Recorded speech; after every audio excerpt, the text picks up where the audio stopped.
Hello guys, welcome back. Now, today we're going to see remaining ratios like leverage ratio and turnover ratio.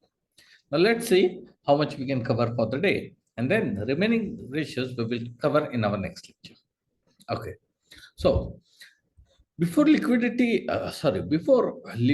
and turnover ratio, you have already seen liquidity ratio and profitability ratio.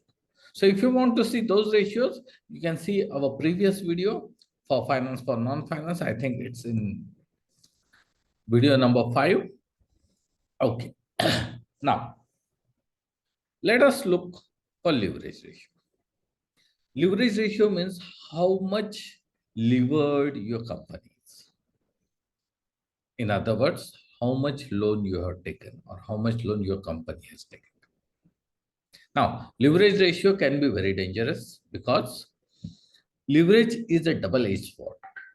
When you are in profit, with leverage, your earning per share increases.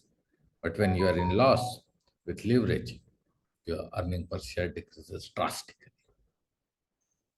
Company do not fail because they do not generate profits. Company fails because they are unable to pay their debt on time.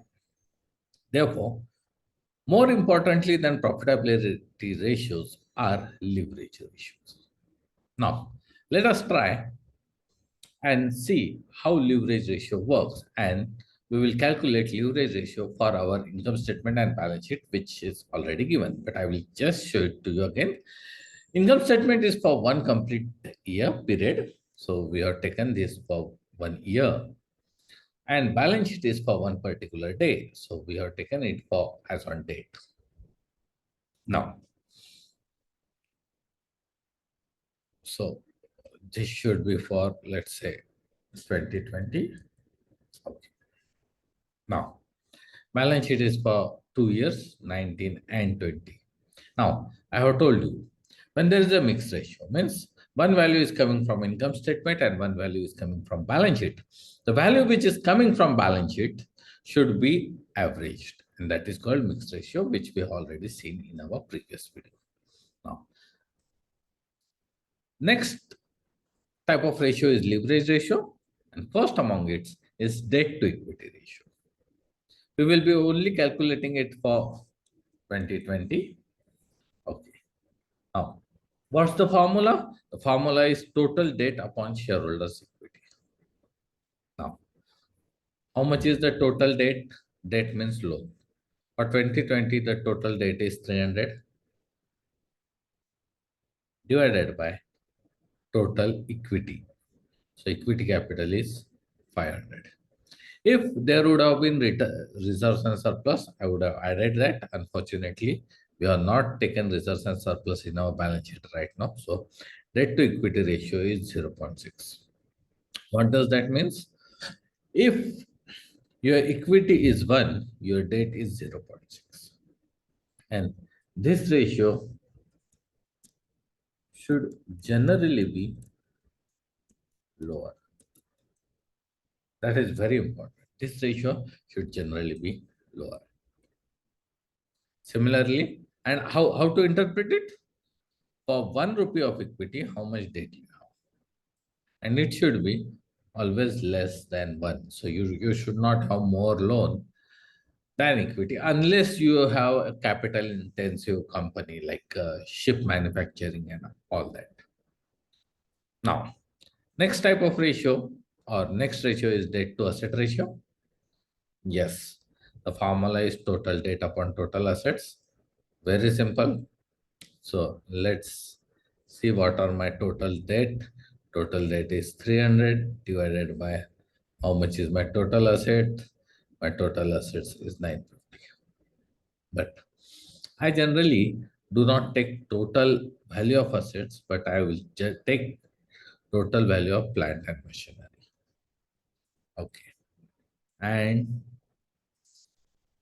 again, your total debt should not be more than your total assets.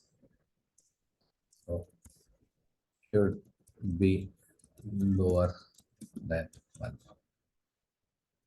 I will say total fixed assets. This is more appropriate term. Let us calculate third type of ratio, debt coverage ratio.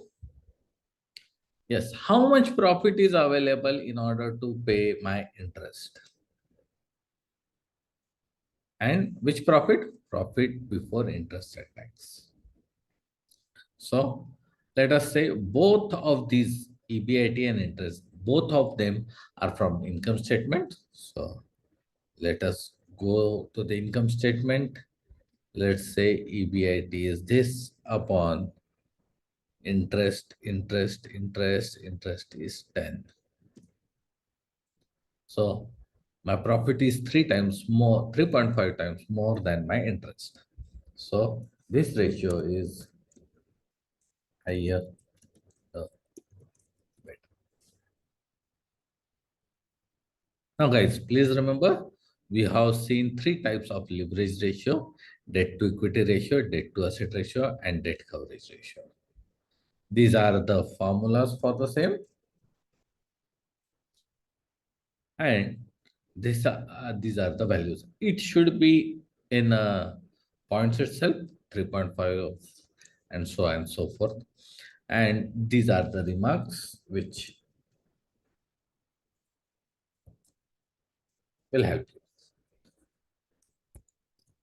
Let's stop here for leverage ratio. In our next video, I will tell you about turnover ratios.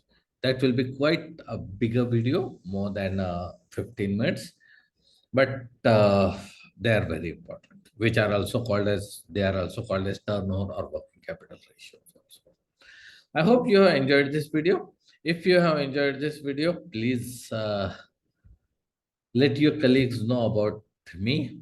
Thank you very much. And if you have any doubt, please write me the mail or comment, write in comment. I will get back to you. Thank you very much.